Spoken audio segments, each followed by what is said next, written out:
Okay, welcome everyone to the commencement event for the third ambulance exercise. Of course, the exercise is now finished. We shared, in fact, what you're seeing on your screen is the screen from the very first exercise we ran that started in just over a year ago on the 3rd of October 2016. So here is the agenda for the day. And again, we look forward to hearing your voices as soon as I get through some of the materials or some of the feedback that you have shared with us. And we'll be also hearing from your team leaders who will be addressing the group for commencement to sort of take stock of what we have done together over the preceding weeks. So let's get started. Just wanted to sum up a few of the things we have done together since October 2016. Many of you have been repeat volunteers, and over the course of just 1 year, really, from October 2016 to October 2017, we've mobilized over 3,000 pre-hospital emergency care responders who responded to the call of the ambulance initiative. So that list of, so that group of 3,000 people, of course, that's, many fewer are able to participate and even fewer are able to complete the work. But that shows the level of interest that we have seen over the last year. We've run 3 exercises, 2 of them led by ambulance team volunteers, including the 3 who will be addressing commencement tonight. We saw learners, people who joined to create a case study, rapidly become leaders and teachers and mentors. We worked together, even though most of us have never met. And we also got to know and appreciate each other and feel the bonds of kinship and solidarity across borders and across the diversity of contexts.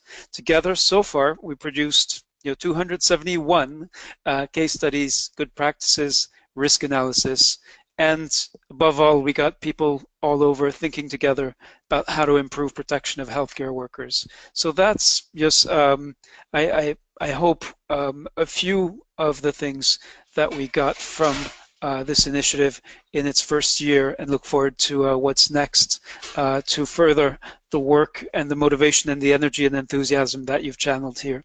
So we have had, whoops, those are not the right numbers, and let me do some quick, yeah, so that's, yeah. You can see how this will give you a sense of how the numbers have changed.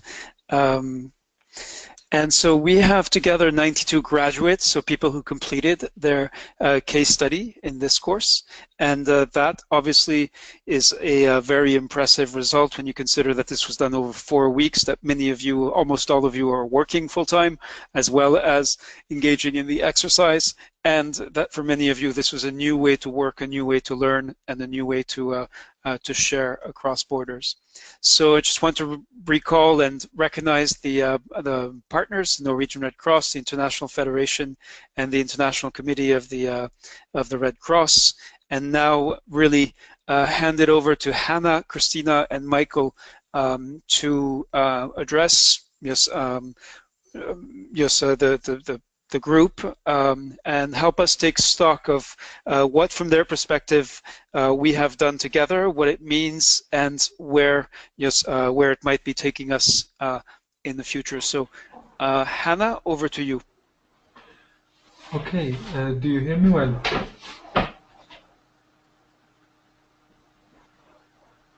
Hello?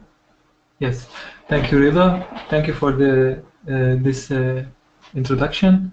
Hello, everybody. As you know, I was the Arabic team leader in the ambulance exercise. I want to start with thanking everybody who worked really hard to finish their projects and sharing their experience, and for their commitment to finish all the tasks before the deadlines.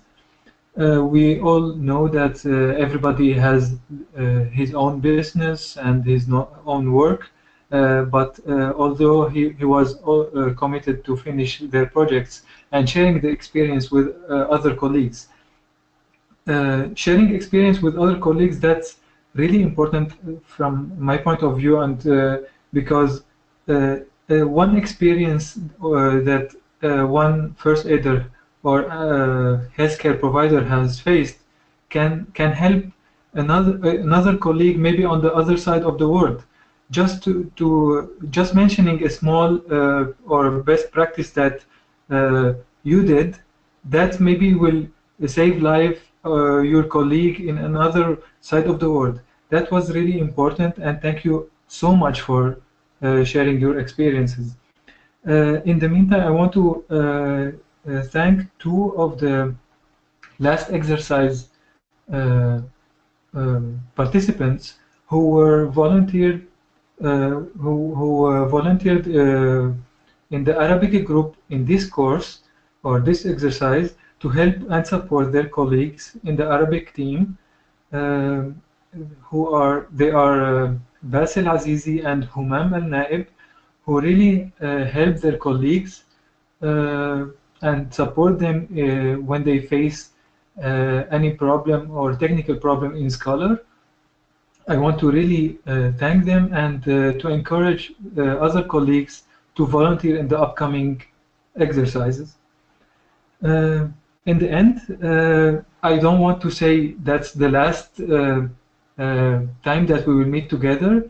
There is the community of action of the ambulance and healthcare providers, and I want to encourage and uh, tell all the attendees here and share it with other colleagues and participants to join this community of action in order to keep in touch all over together. Uh, in the end, I want to say thank you, gracias, and shukran. Over to you, Rita. Thank you, Hannah. All right, let's go now to Christina. And again, Christina, we'd like you to share your thoughts as this third ambulance exercise has ended, and looking toward the future as well. Thank you, Reda.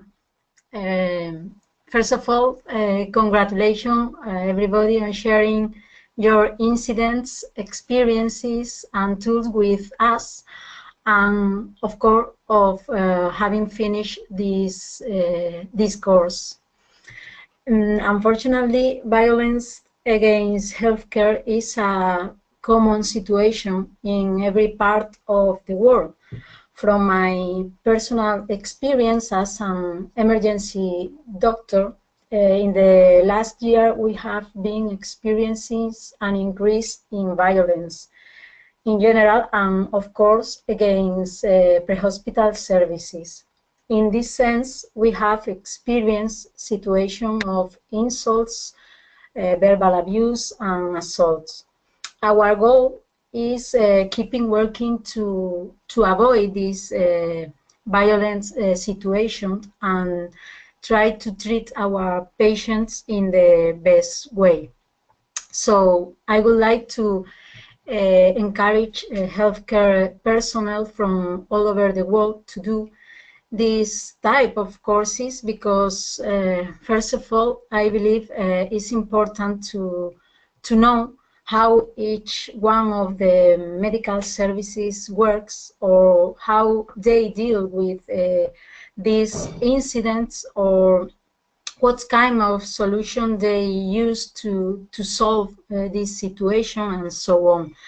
And maybe if you face a similar incident, even if you are in another part of the world, you might be able to solve this violent moment. Secondly, it's crucial for healthcare workers to determine the risks they have to face every day. And finally, I think the best way to be able to work in a safe condition is to work together to say no to violence against healthcare. To finish, congratulations again for your success and your work, and enjoy this event. Thank you. Great, thank you very much, Christina. Let's now hear from Michael Bradfield. Michael? Hello, Rida. Can you hear me okay? Yes, indeed. So good evening to you, and hello to the wider community. It's great to be here at the end of this exercise, and I'm really looking forward, as with all of the weekly discussion groups as well, from hearing from the community and from all of you, which for us as some of the volunteers helping in the exercise, it's the highlight of it for us. So thank you to Hannah and Christina for your kind words, and probably for saying most of the things that I was also planning to say. But I will reiterate a couple of points before we move on, just really to reflect on what we've achieved as a group and as a community. So firstly, I want to share in their thanks to all of you for giving up your free time, for making the effort to join this community, and for creating and making this community, because without your efforts, we would be on our own here just discussing the same issues. So we really value your input. It's really important to have representation as far and wide as possible. So thank you for making the effort to take part in this. So what have we achieved at the end of this exercise? Well, one thing for sure we've done is we've met other pre-hospital practitioners from around the world, and this was always the aim of this community and this exercise, is to connect people. So yes, it's to produce a project and to get a certificate and have these discussions, but moreover, it's about learning from each other.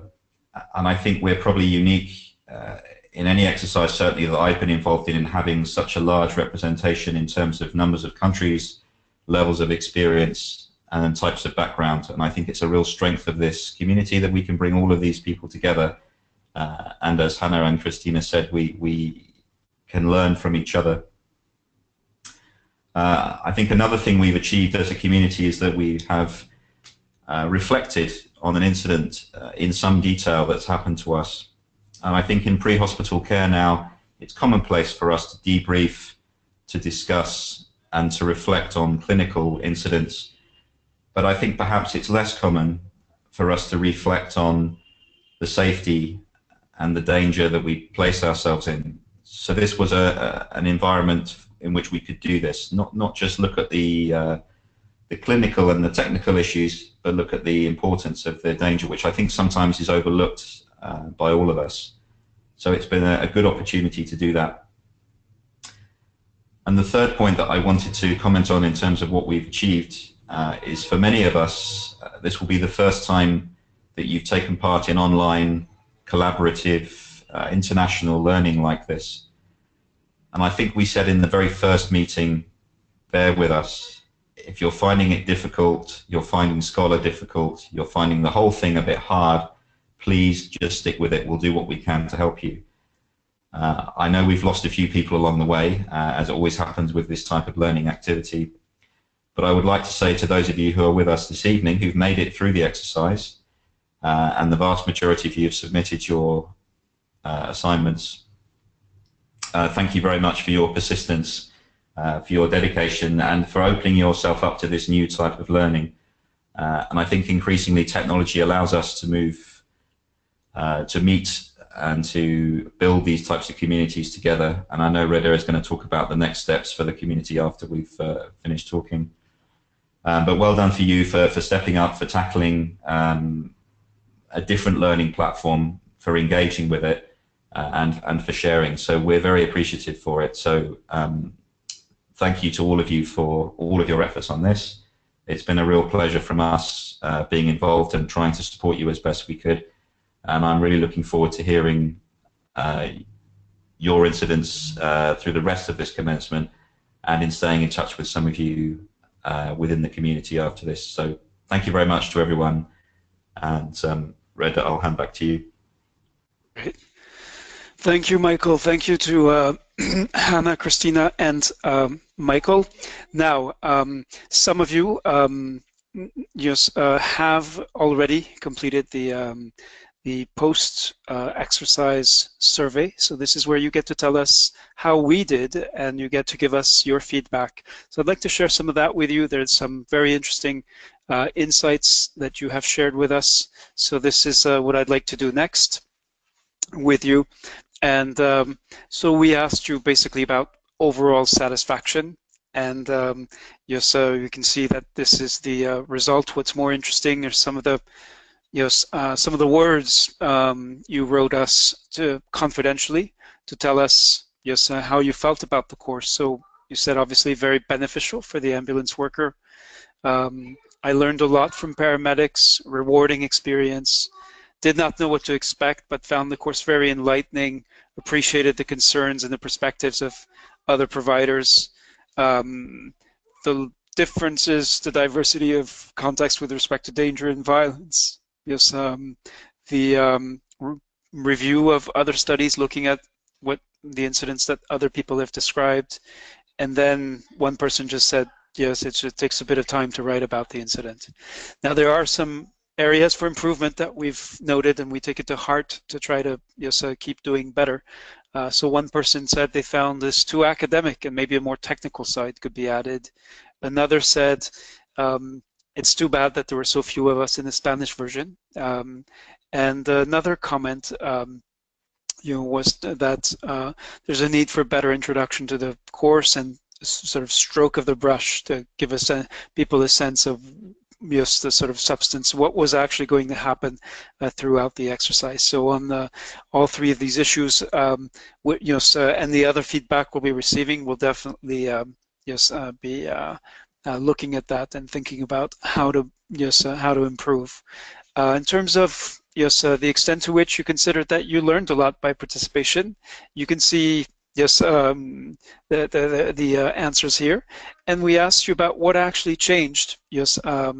And you reported that the course helped you analyze your case, not just from the way you usually do, think about incidents, treating an injured person, but also with respect to the danger and the importance of safety protocol.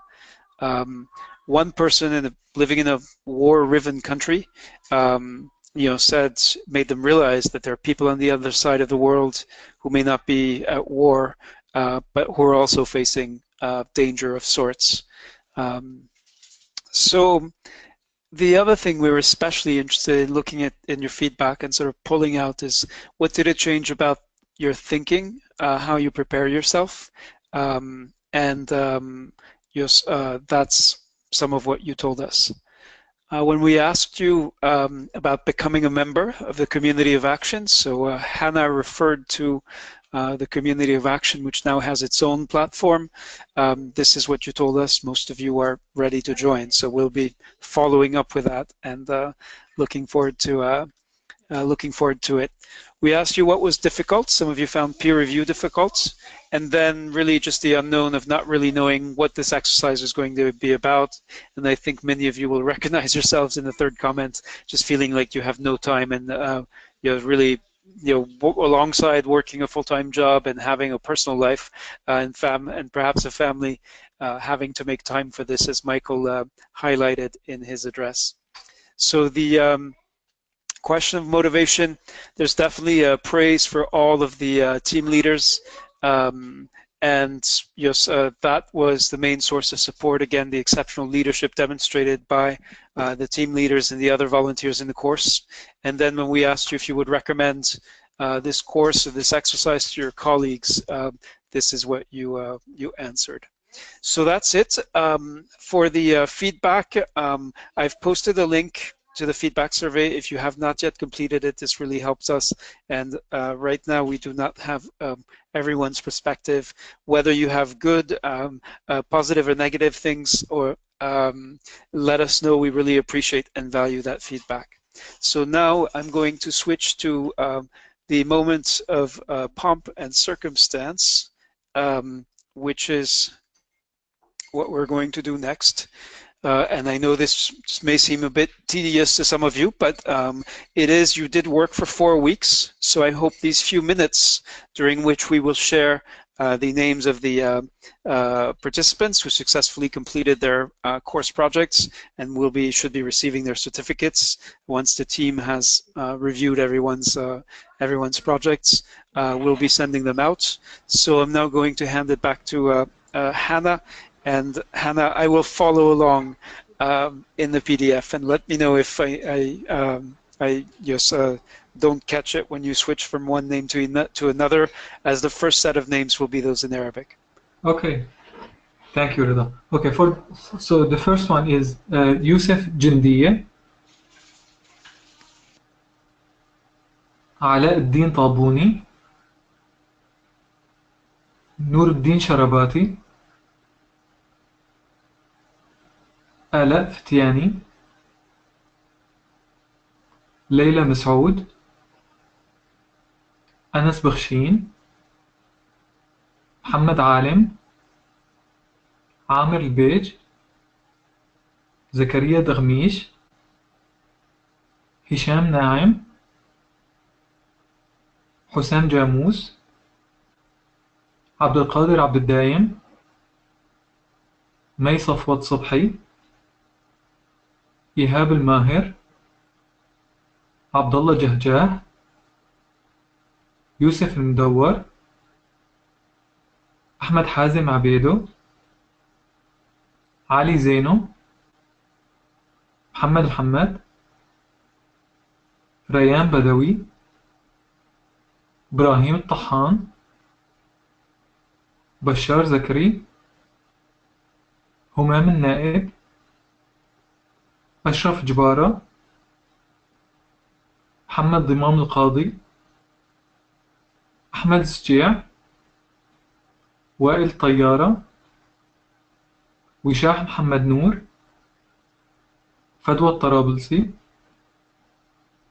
سارة خزنة, راما شعباني, مأمون خربوط, نور بكتاش, مجد قزيز, فراس شمالي,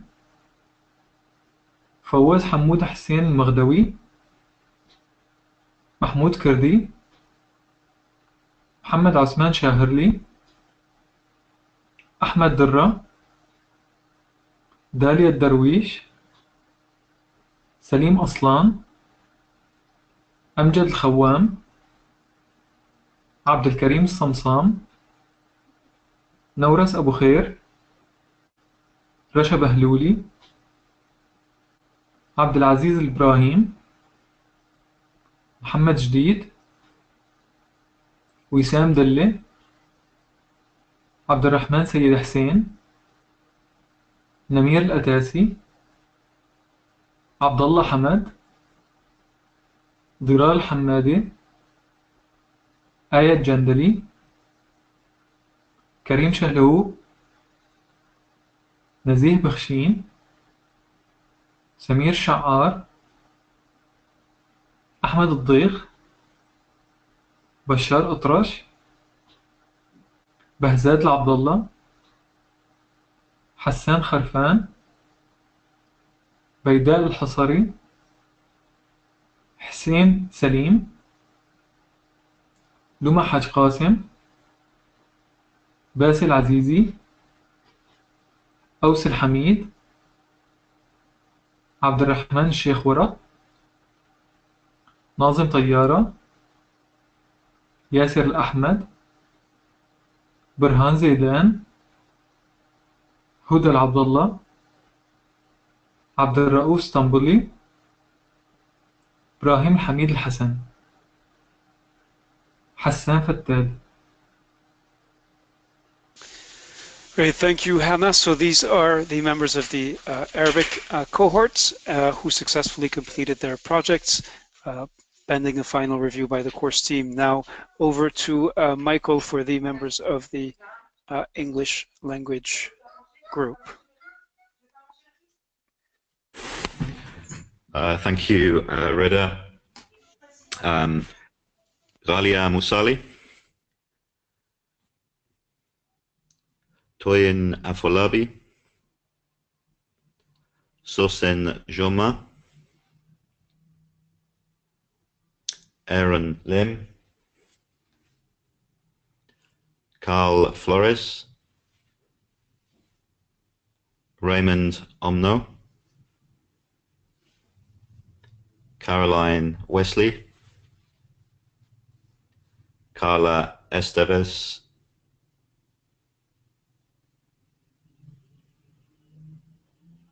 no first name, V. Pratyaksha,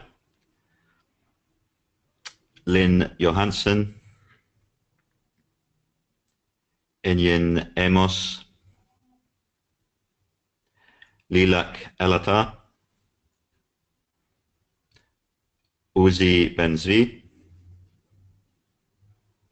Seth Owusu, Julius Oluyege, Quentin Blanchett, Dr. Tanvir Yagdir. Thank you, Michael. And now over to Christina for the Spanish speakers. Thank you, Reda. Carla Esteve, Quentin Blanchett. And thank you. So Quentin and Carla both actually worked in both the English and Spanish communities and successfully completed projects in both. All right, let me switch back to the presentation. And again, of course, we wish to commend the participants who stuck it out in this exercise, whether this was your first time or whether you were returning to the ambulance crew. So now we would like to go to the participant presentations. And again, there's a twin purpose to this. This is an opportunity for you to present to the entire group the case study that you developed and the incident of violence that you documented. And then this is also a way to get a short version of your case study that we will then ask you for permission to share, to use to show the outputs of the ambulance project and to show the level of effort and the quality of the work that you've been able to produce. So we have not established an order for the presentations. We do not expect everyone to present, but we hope that some of you will be sufficiently proud of the work that you have done, and therefore we'll make you the presenter and we'll invite you to share your screen so you can show your creator project. We can also, of course, find it for you, but we would very much like to call for volunteers at this point. So I see Amjad Al-Kawam has a hand raised, and I'd like to ask for the team leaders if you would like to invite specific individuals whose projects you have looked at and would like to see presented. Definitely, this is your opportunity to do so during this event. So Michael, Christina, and Hannah, are there people you would like to invite or suggest?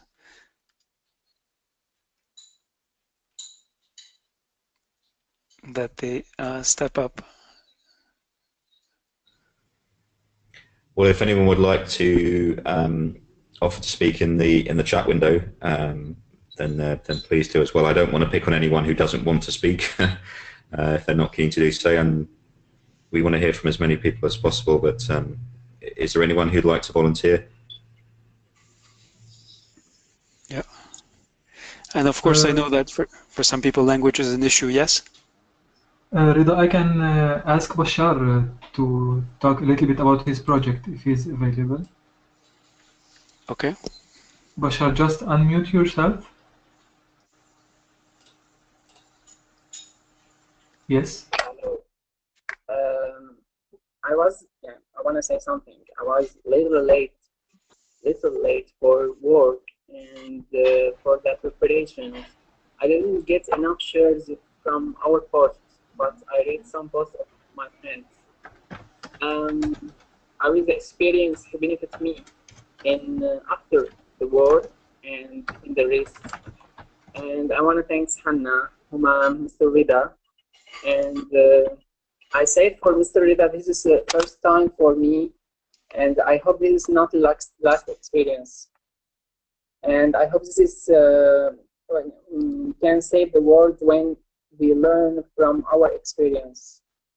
Just I want to say that. Thank you so much for all. Okay. Thank you. Yep. Thank you, Bashar. All right. So I see Uzi Benzivi has his hand raised. So let me, before we go to Uzi, so Bashar, would you like to summarize your incident for us?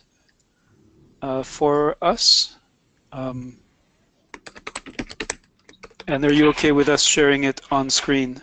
And then you can tell us about it.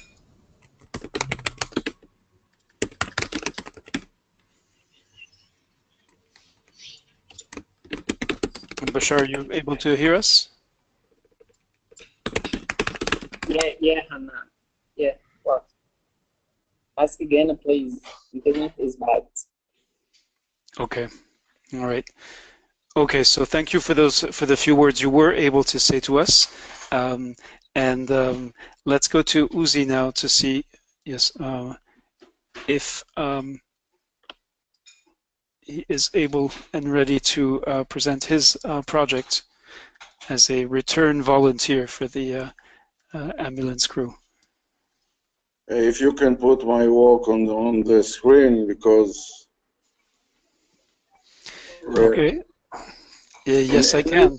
I can speak about this work. In the meantime, you can put it on the screen. I'm talking about an incident that actually took place more than 20 years ago. It was a real terrible incident when three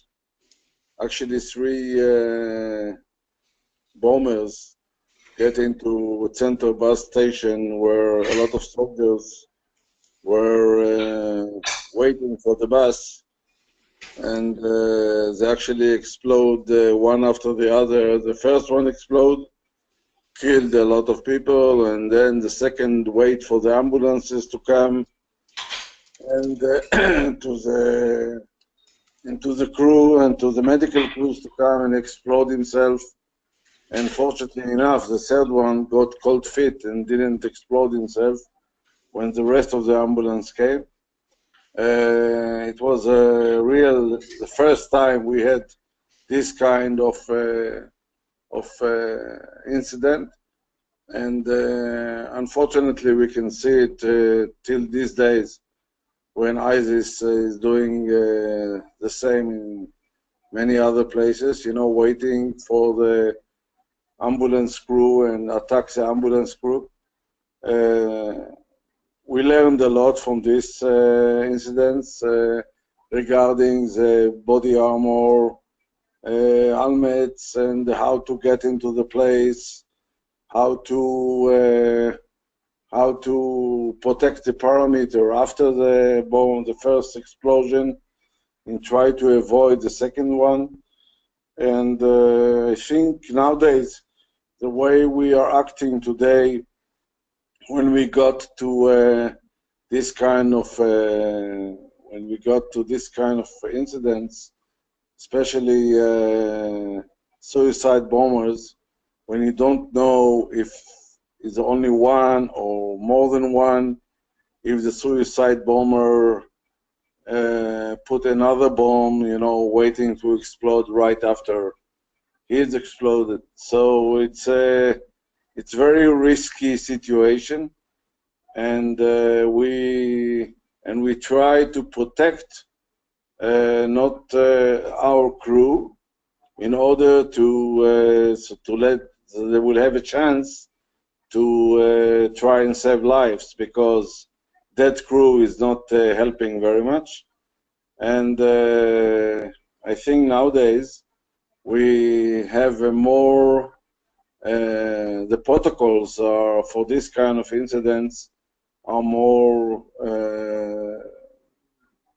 we have a little more protection for the cruise. And after this incident, we didn't have many of our crews infected by suicide bombers. Of course, you know, when you get to this kind of thing, it's not very, very pleasant. It took me 1.5 hours to get there, and I still had a lot of injuries to take care of. And something that take you to another era, but unfortunately, even today we got this kind of attacks on civilians or security forces everywhere all the time. And I think it's very important to learn from each other how to protect the life of the crews. But I think that after the 3 sessions, after the 3 courses, concentrating on this, how to protect the risk or security of the ambulance cruises, we have to move on to another issue. I think it's very important. Thank you. Great, thank you, Uzi.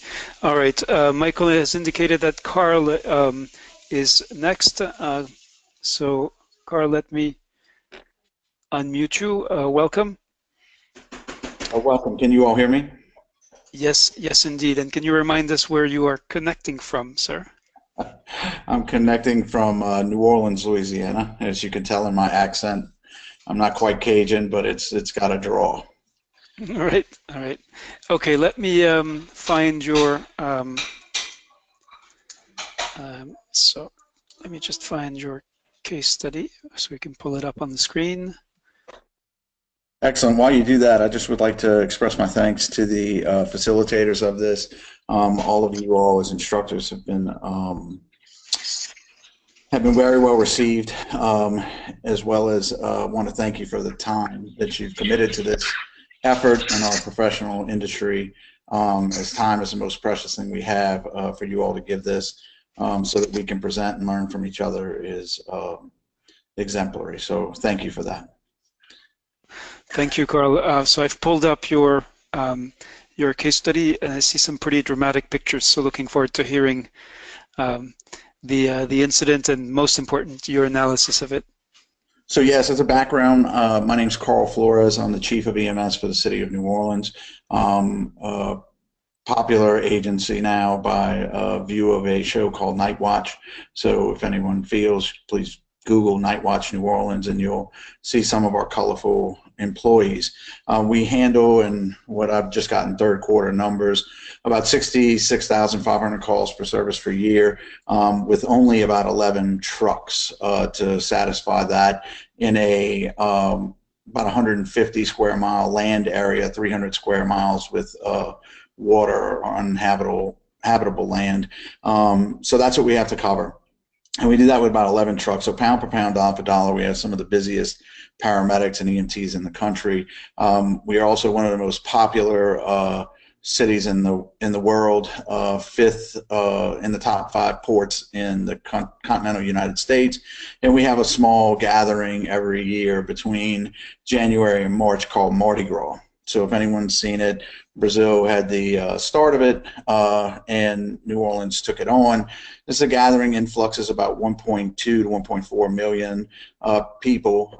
We prepare this by performing thyros on a regular basis on everything, and that's a threat hazard mitigation kind of surveys on whatever we can, and even down to your own station. But this is a major one for us due to the participants. As you'll note in some of the pictures, the amount of people that are present are anywhere from, 10 deep to some 30 deep.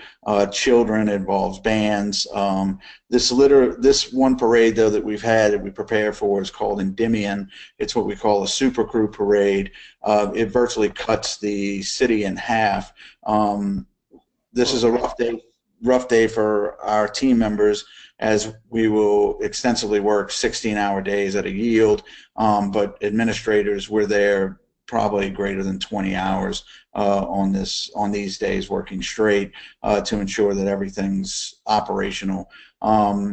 And we actually operate 2 other parades prior to this parade starting in the evening. So we're literally starting at 6:37 in the morning and won't get home or leave until about 4:30. So what we have though here was a drunk driver. We knew it's a threat zone for us because it's all accessible. They have a street that runs on the backside, and with the shortage of police officers to actually barricade that area and the cost effectiveness of barricading that side street, we know we have a hazard risk of people potentially either opening fire or running a car through a crowd should they want to do a terrorist attack.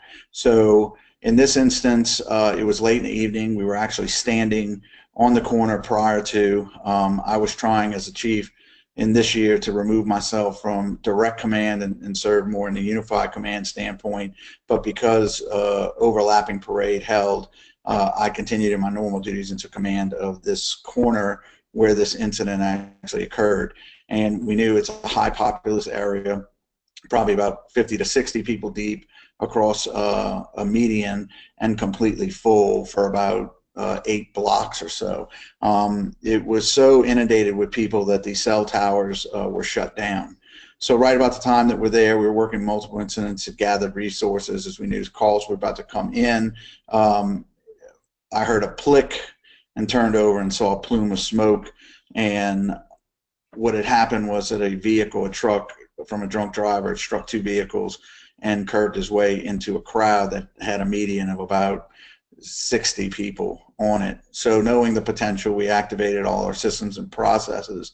The culture of violence for this and why we brought it up is that this could happen in any effect, and it served as an accountability purpose for me as a chief. And think it's different levels if you go throughout your career, either from a provider to a manager, a midline manager to a chief. I mean, your ultimate goal is to protect your people in that level. So thought processes of accountability of where my personnel were at was in my head, as well as the fact that a lot of our guys went into like an instant management mode without any equipment in hand, because literally, as you'll see in some of the pictures, we were right on the corner. So it was more of a reactionary thing. I don't fault any of my guys for doing that. They did the right thing, but it took a moment for us to step back and then start triage processes. An advantage for us going into this was we now mandate training for all personnel prior to this major event to run through all triage processes so that everyone's familiar with the triage tag systems, disaster trailers, the use of glow sticks, tracking, etc. So that component helped us dramatically. The caveat that I told you about of the cell towers being down was actually served as an advantage, because as I think I left in one of the illustrations, as we were working this incident, the parade continued to go on. What that allowed us to do was to actually treat individuals without getting inundated by a crowd that would have certainly hindered us. A mass exodus of that crowd would have hindered us. So we were able to mitigate this call fairly quickly, gain command and control fairly quickly, and then begin our processes. Tracking was a major issue for us. We think we have some plans in place for that. It worked a lot smoother. In fact, our medical director was also on the scene. That became a little problematic on the radio because we were on opposite sides of the incident, and it literally takes sometimes stopping and grabbing an individual and saying, I have it, and let them go on to their other duties instead of getting duplicate orders. So that was a component. We found injection of people not understanding what your plan was to be a little bit of a problem, and we've already worked on that issue for briefings. And then finally, it was accountability. So we have new radio systems now, and what we're doing is having our GPS on the radios actually turned on, which would help us ultimately gain tracking of our employees. There was also a proximity issue for us that was the ugly side of employees being too close. I think that's, again, I don't know if I can ever stop that, because they were actually with the crowd kind of watching the parade on the outskirts, but it became a scary moment. So I think from a warning standpoint, that would be something we would look at in the future. But I think the training, drilling down in the training, getting to the finite details of response paths ahead of time, anything that we could pre-plan for would help in a long-term component.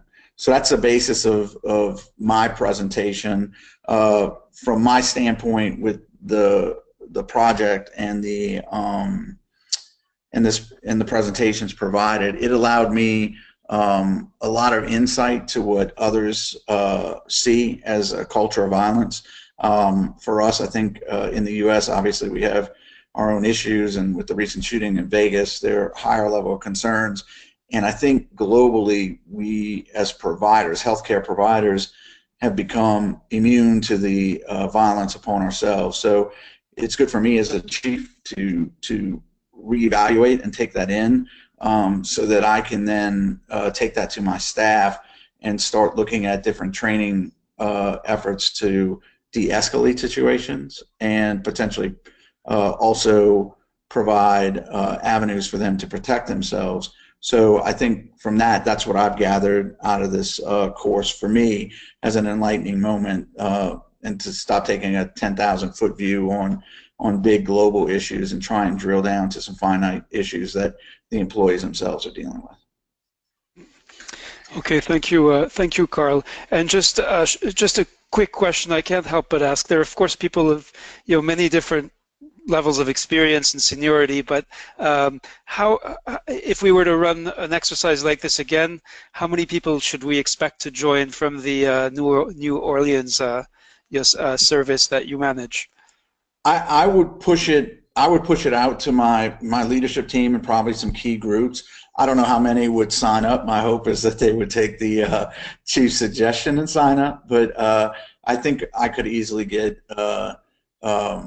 a half dozen to a dozen just from that aspect. Again, it's all about shift schedule, and I think it's a soft rollout with that group, but I think we could maybe support that aspect of it and try and get there, although the stories may be very colorful.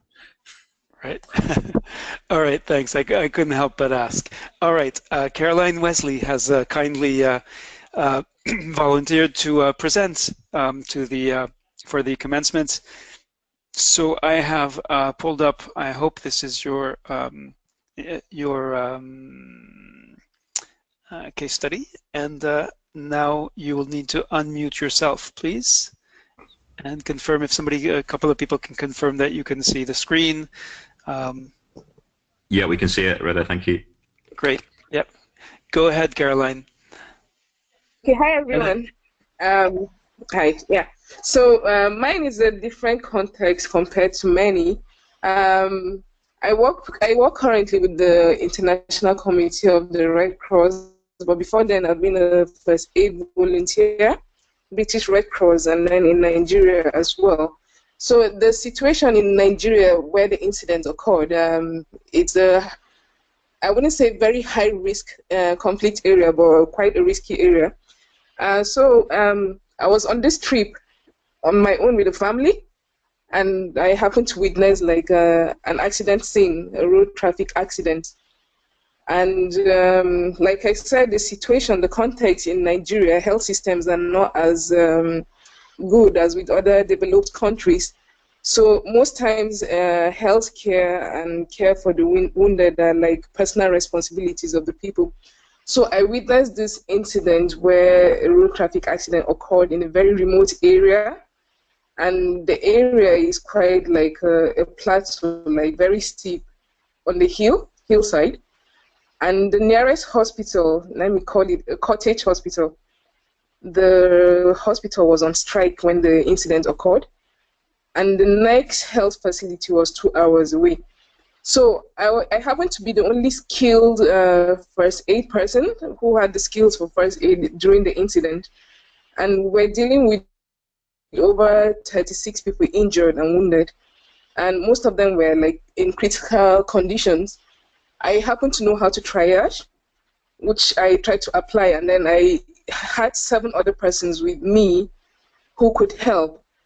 So engaging them, that's the picture of the 36-seater bus. We had to evacuate them from the scene, that's like down the hill, and then we had to move the casualties like up somewhere. So during the period, because there is not much awareness about first aid, the people who came on the scene actually thought I was a medical professional or a nurse or something of that nature. So I was doing my best to help. There were cases of bleeding, cases of fracture, and then of course breathing difficulties and other situations too. So like after triaging, there was a particular one who wasn't breathing, and I thought to do a CPR. While like others had seen me do the bleeding, the treatment for bleeding, so they were helping with the bleeding situation while I was attending to that one. But then suddenly there were some relations who came to the scene, and like I was trying to walk away because I needed to help others because I knew that person was no longer alive, and then to evacuate them to the nearest hospital was quite a difficult one. Then that was when the situation happened. Like I was being pulled and dragged around, like I needed to do my work. So it was quite overwhelming. Like the initial people at the scenario who saw what I did actually knew I was only doing a first aid, not treatment properly, like medically. So what we did was to get help from the nearby routes, to see if there were vehicles we could just evacuate the serious ones to the hospital that was 2 hours away. While this was happening, I was being attacked, like to do my work properly as a nurse and blah, blah, blah, blah. Well, I ended up in the cottage hospital. Unfortunately, they were on strike. The only few persons that were in the hospital were administrative staff who couldn't really do anything to assist those people. So I had to remain there to do what I could in terms of first aid. The challenge is really, you can't really control people's emotions at that point in time. So I think one of the challenges based on the analysis I made was because people were carrying out their frustration, of course, on me because they didn't really understand that you were there to help. But as a first aider, you just need to do what you need to do. And then the system, the health system in Nigeria is either functional or non-functional, or in certain areas not even available at all. In that particular community, I didn't think it was functional because there was a strike action. And even there was no strike, like a non-strike action, I think the cottage hospital wouldn't have been able to like assist the casualties because they didn't have any medical supplies and all. So it was kind of a reawakening of like there was no awareness of this thing called first aid or emergency response or things like that. And then I didn't have enough hands to like help me. And then I discovered on my pads, I didn't really assess the risk that were involved in this. Like I didn't take my time to like really introduce what I do or how I came about doing it. I was more overwhelmed and like taken with emotions to assist at that point in time. So maybe in the future, like to do that better, to reduce the risk of being attacked as a first aider or an emergency responder. And then I've noticed, like, since that period, because it happened in 2014, and it was early hours of the morning, like around 10 in the morning, I've noticed since then I've been back to communities like that. There's been some improvement in terms of awareness in first aid. That's Moses. In one of the communities, Moses was one of the persons that I assisted, like he was bleeding. And the village people there really thought it was something good. So we offered them first aid training as ICRC. So there's been some great form of awareness, including healthcare in danger sessions in most of these communities. So there is a lot of improvement. That's a picture of me training the military personnel in Nigeria. this group of persons too help us to create this awareness not to attack people who like respond to emergency situations. And so far, I think the awareness is helping to reduce these incidents. And from this course, I've learned a lot. I've read different contexts, I've read different situations, and I've picked one or two or more from everyone. And the last presenter, Carl, I think he's very, very detailed and very informative with everything. I've seen some of the updates, and I'm hoping to improve on my own experiences with all these stories that were shared. So thank you for allowing us to present our cases and the reviews. I very much appreciate, and I've learned a lot. Thank you. Great. Thank you very much indeed to all of our amazing presenters and a variety of yes of cases and situations. And I think just in the last 20 minutes we have had yes 4 different countries, 4 very different contexts, and that's of course part of what we're aiming for here and believe there's a tangible benefit to this kind of exchange. So unless there are other people who wish to present, and again, then I suggest we move to, yes, Michael? Reda, yeah, no, I asked a few people individually, and a couple have said that they were really keen to listen, but they were a little shy of presenting for whatever reason. So yeah, I think yeah, I didn't see anyone else that was super keen to, just to reassure you anyway. So. Okay, thanks. Yeah, we don't want, yes, unlike the during the exercise, commencement is a little different. It's really an occasion for you to, and for us together to celebrate the fact that we've been able to work yes, in so many different places, in so many different ways, on so many different situations. So there's no pressure, and as you saw, we did not have the infamous timer running during the presentations. So what's next? Here we're actually quite eager to hear what you would like to see in the future of the ambulance crew. Again, these are a few of the modest but hopefully significant things for individuals that individuals have taken back to their organizations. And yes, I want to share with you a few sort of pieces of information from the previous exercises to then kick off really to call for you to tell us what you would like to see next, how an initiative like this could help you in your work and help your organization, help the communities that you live in, improve protection for healthcare workers and the communities that we serve. So when we asked after the first exercise, what should be the topic for the next ambulance exercise or course, many of you, there were sort of 2 top responses. One was, I don't know if you're able to see this, developing advocacy strategies, and then the other one was developing a manual of good practice. And this is why in June 2017, for the second exercise, the focus was in fact on good practice rather than just a case study, going further and trying to pick out some positive aspects and some constructive practices beyond the description and initial analysis.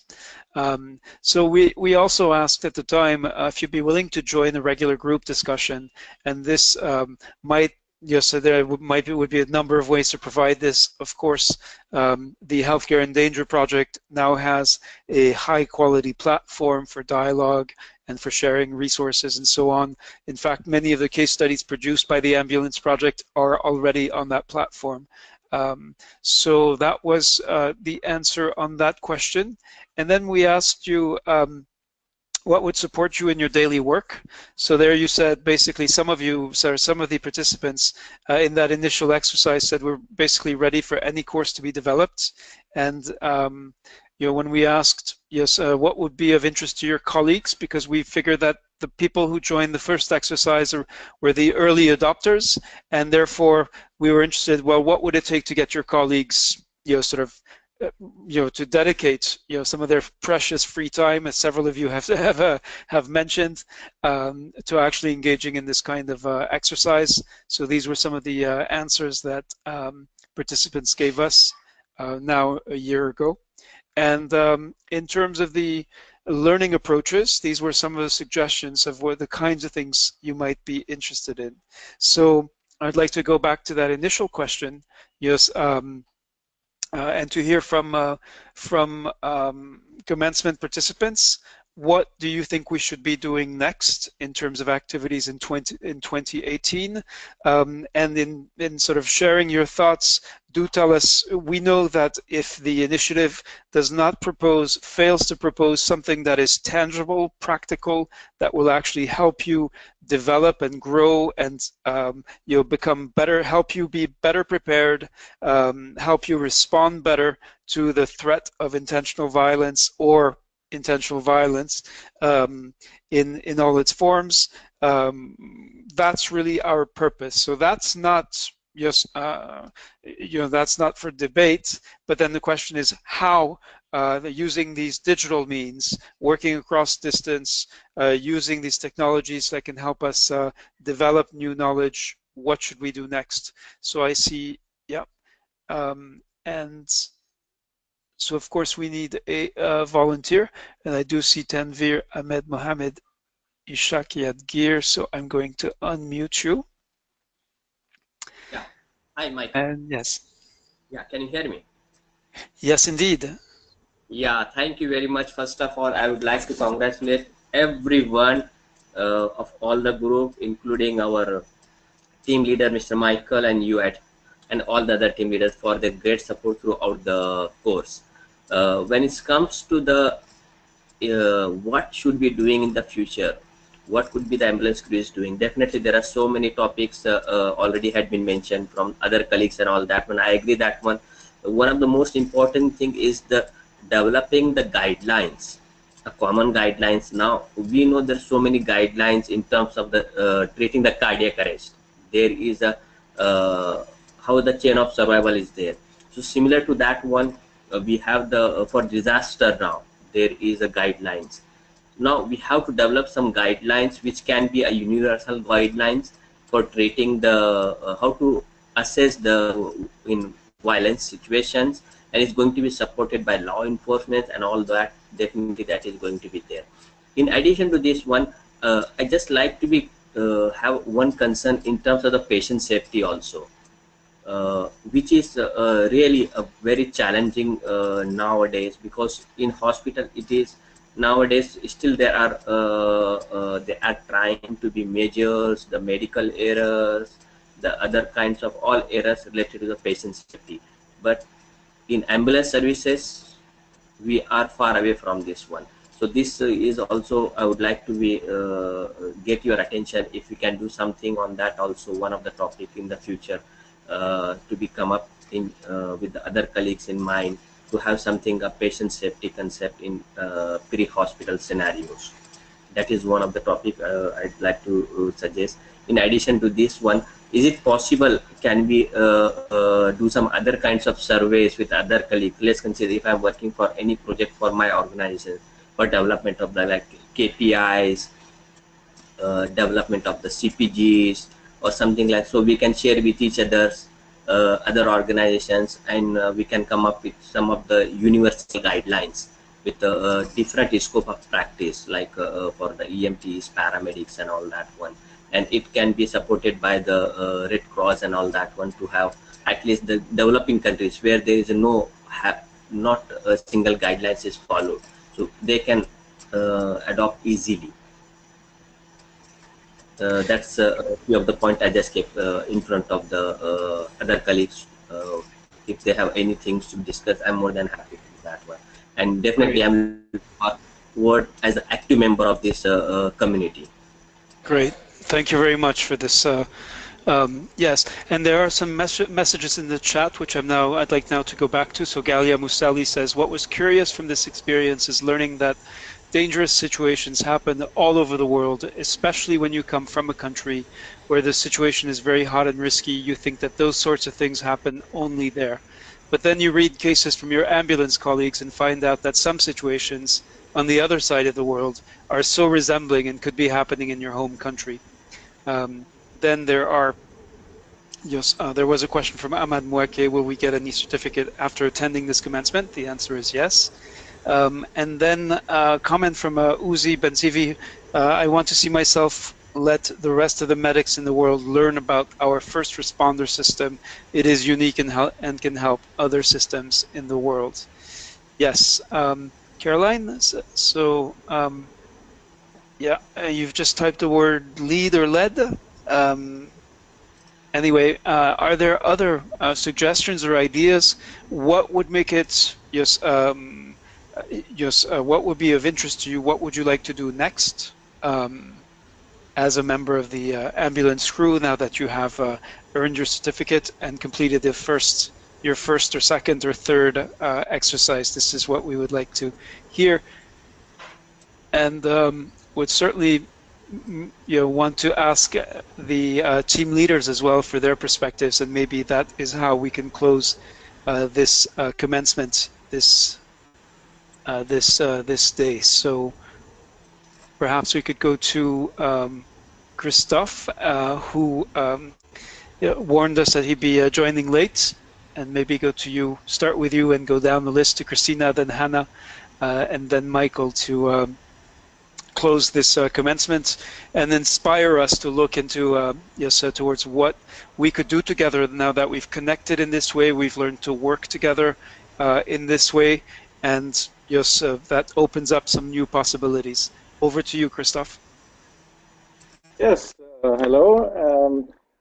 Yeah, I totally agree with what Galia was expressed, that it's very interesting to learn from others, to see others have sometimes the same problems as we. Sometimes they have to challenge or are challenged with different problems.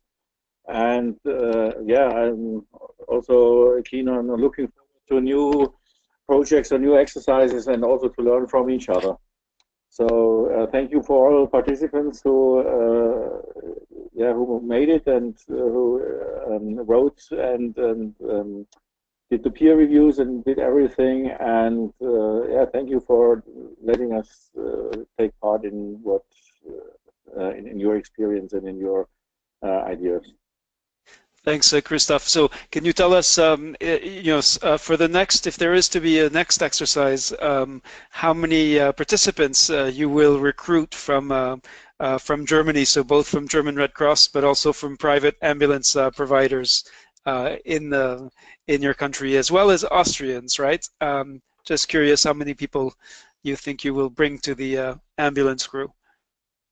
Okay, now it's more time. I will see. I'm not sure how much they are willing to write such essays and such articles. So the German paramedic system is not that academic than in some other parts of the world. But I'm aiming for at least 10 in the first exercise. All right. Okay, so 10, and this is a recorded session, so we'll be coming back to you on that one, right? That's okay. All right, thanks, Christophe, and of course, I'm jesting a bit with Christophe. Christina, yes, what do you see as the sort of next steps?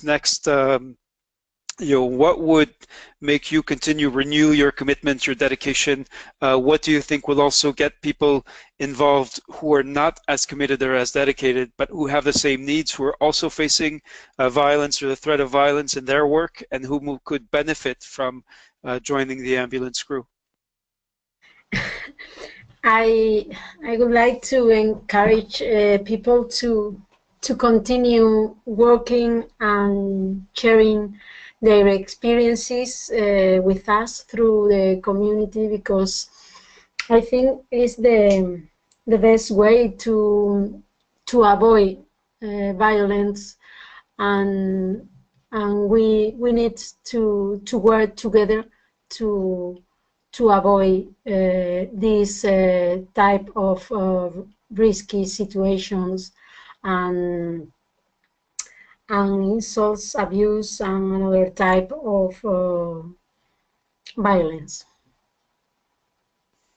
Okay, thanks. And what, yeah, what do you think we would need to do to use, for example, from Spain or from Latin American countries, to actually, sort of better support people in, in working their way through an exercise like this one? I don't know. I I I think it's important to recruit people who want to work with us and to encourage them to finish this course. Maybe we need to be more educational and try to add more theoretical information. Yeah. Because, for example, Quentin told me about this issue. He wants to be more practical or theoretical material in the course. Maybe it could be good for attract more participants.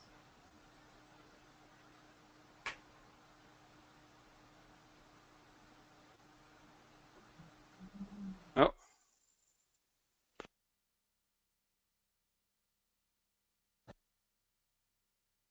Okay, thank you, Christina. It seems that from my side, I want to share that I think the Arabic speakers were really enjoying the course, and there is, as you mentioned, as the other participants who were in the previous courses saw that there in each course the number of Arabic participants is becoming higher and higher. Of course, that's making more challenges and making the facilitations a little bit harder. But we as an Arabic group in general, we were always more excited to have more participants, because more participants means more experiences. More experience means more lessons, and more lessons means saving more lives. That's why I encourage all the participants who finished successfully the course or the exercise to disseminate and promote the course to their colleagues, because I think we are trying to reach as much as we can through social media. But when a colleague recommends a course for you directly, that will make an effect and convince you more and more. That's part one. The second thing that I recommend um, is when the participant, each participant who finished this course, this exercise successfully and finish a project, of course he has or she has more than one experience that they want to share, and it was hard for them to choose which experience experience I want to share. So I encourage them to participate in the upcoming courses, so they can share other experiences that they have. That's from my side. Over to you, Rida. Yeah. Yeah, thank you, Hannah. All right, now let's go to Michael, and very pleased to see Juan Hernandez. I have not mentioned his name, but he has been working behind the scenes and just actually did the Spanish translation amongst his many talents of the entire module for the September course in a very short time. So I do want to acknowledge his presence and participation and continued support before handing it over back to Michael, and then we'll have parting thoughts. Fred CM, of course, from Norwegian Red Cross, has been key to making this entire initiative possible, so we'll be turning to him for some closing words, having listened to what you pre-hospital emergency practitioners who've been engaged with this initiative have said, reflected, presented about this. Go ahead, Michael. Thank you, Reda. And yeah, I'd just like to echo what the rest of the team have said in terms of we're all thinking very carefully about what's next. We're listening to the feedback from the participants very carefully. We're keen to engage more people in this process. We've seen the phenomenal success of the Arabic-speaking cohort, which has really grown. We've seen on this particular exercise a bit of a trend down in the level of participation against what we've had in previous courses, and we're looking to see exactly why that is, and certainly we'll take the feedback that we've been given about making sure that the course, the exercise is clear in terms of what it's seeking to achieve, and also in how we present it to others, and we can't rely only on word of mouth, but that is certainly a really valuable way of doing it, and we've had some excellent returners, and some people indeed who've done all three, so we're very grateful for those who've shown that level of dedication and commitment as well. And just to pick up on what Dr. Tanvir mentioned earlier about this being a resource centre potentially for guidance and for practical solutions, yes, we don't want this to just be a talking shop. It's really important for us to analyse these case studies in some detail now, and we will be doing that, and we will be producing some output from that, which we will share with all of you. So for those of you who've presented your case studies now and sent them to us, that's not the end of the line. We will be looking at them, we will be using the information from them, and we will be sharing that, and it's all contributing to a really valuable resource that will be the basis of future research as well. We are focusing very much on healthcare in danger, and I know Fred will be talking a bit more about that in just a moment. So what we can't be is probably a resource centre for everything, you know, clinical guidelines and other things also. And it may be tempting, because we have access to this community, to share all kinds of things. So I think it's important that we remain focused on that one particular area. And I know that we're going to go on and talk about Fred is going to talk about the Healthcare in Danger project and the resources that are available within that as well.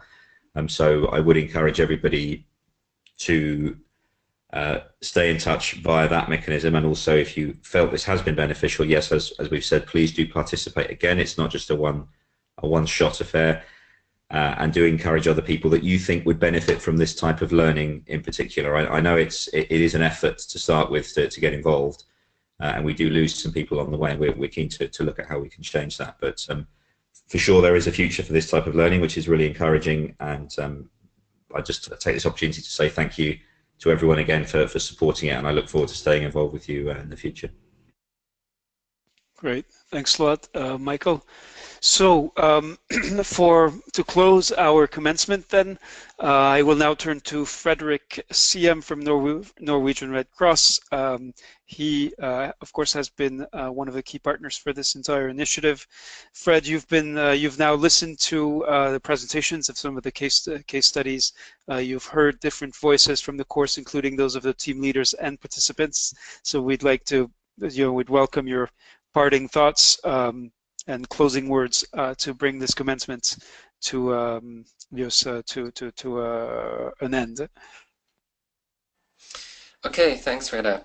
Well, I've said it before, and I'll say it again. The world seems to be a more dangerous place. Just scanning your Facebook and Twitters and tuning into the news channels, all you see is just more and more polarized messages.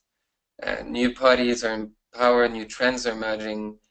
And you know, something that we used to love is out of fashion, but also something we considered as taboo and always been taboo looks like it's becoming a norm. And here I'm referring to the respect that is accorded to those that are trying to help others. But even in all that, I mean, one constant I think that people can still rely on is the ambulance. It's the EMTs, the paramedics, the nurses, the first aiders. I mean, that's something that's I think regardless of the situation, regardless of the politics, whether it's peacetime or violence or conflict, that is something that you will find wherever there, well, actually wherever there are emergency health resources, they will be operating. Even some few places maybe are such situations that it's so dangerous for the EMS to access them, and these are really the places that, for me at least, I keep them in my mind, because I can't imagine the desperation when not even the emergency first aiders can reach. And that's why I think we can't allow the threats and attacks against the EMS and paramedics to become a norm. And documenting the cases, like the cases you have all developed of attacks against EMS personnel, and the consequences of this violence, not just on you as responders, but also on the patient, on your access, and therefore also on potential future patients if your access is threatened because of the attacks and the threats. Documenting these cases will help us to keep it as a taboo and not allow it to become a norm. I think one other point that I had is we have to be careful not to rely on the moral high ground of being carers, of being helpers, because in my work, sometimes I'm asking my operational colleagues, so why must healthcare services be protected? And they point to the Red Cross on their chest or something, and say like, because we are the Red Cross. And it's not really because of the symbols or because of the siren and uniforms that people have to obey. It's because, I mean, it's not about me as a Red Cross or EMS provider. It's because that symbol and the siren and the uniform, they represent the victim's right to emergency health.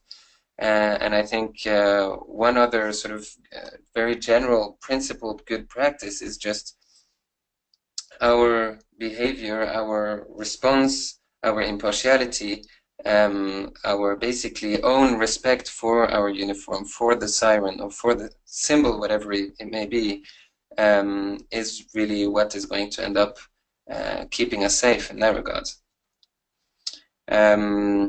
So that's it, and then thank you for those of you who mentioned the Community of Action for Ambulance and Pre-Hospital Services in Risk Situations. So this is a network of practitioners seeking to do precisely what we're all seeking to do, which is safeguarding EMS operations and access to those in need. We currently have a digital platform, like as was mentioned. There are relevant tools there, including case studies and good practices from the ambulance exercises. And with your permission, you will also have your case studies as well. It has members that you can exchange with. Please join it. You can, maybe Reda, you can write in the chat now for everyone my email. It's frederick.cm@redcross.no. You just have to write to me, and I sort of forward a request for you and send you a step-by-step way of actually getting into this group, which is unfortunately not super user-friendly. Thank you, Reda. And yeah, finally, just thank you to all of you for the exchange over the past few weeks, and congrats for completing the exercise. It's been incredibly inspiring to follow this journey with you and read the cases. I haven't read them all, but I've had the chance to at least comment on a few. I hope you're able to take some of these reflections with you in your work. And yeah, stay safe. Thank you. Great. Thank you, Fred. So that's it for now, but your membership in the ambulance crew does not have an expiry date, and so we will be continuing to discuss together with the team leaders and the partners to prepare and plan for what might come next, how to build on this, to build digital initiatives that can support pre-hospital emergency workers to better protect, to improve the protection, their own protection against the threat of intentional violence. And if you are interested in joining these discussions and contributing to them, let us know. Send an email to Fred. I think that would be a great place to start, or reach out to one of the team leaders. Let's keep this conversation going. Let's not. There's a risk that this, this amazing experience will sort of evaporate, and that there will be no further exercises. That this will kind of come apart. And we need your energy, your enthusiasm.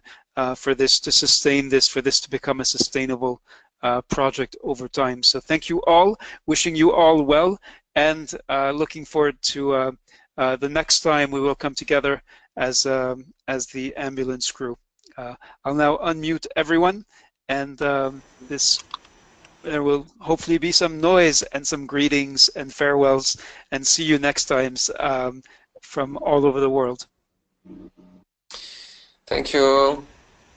Take care. Thank you very much, Reda, for the pleasure.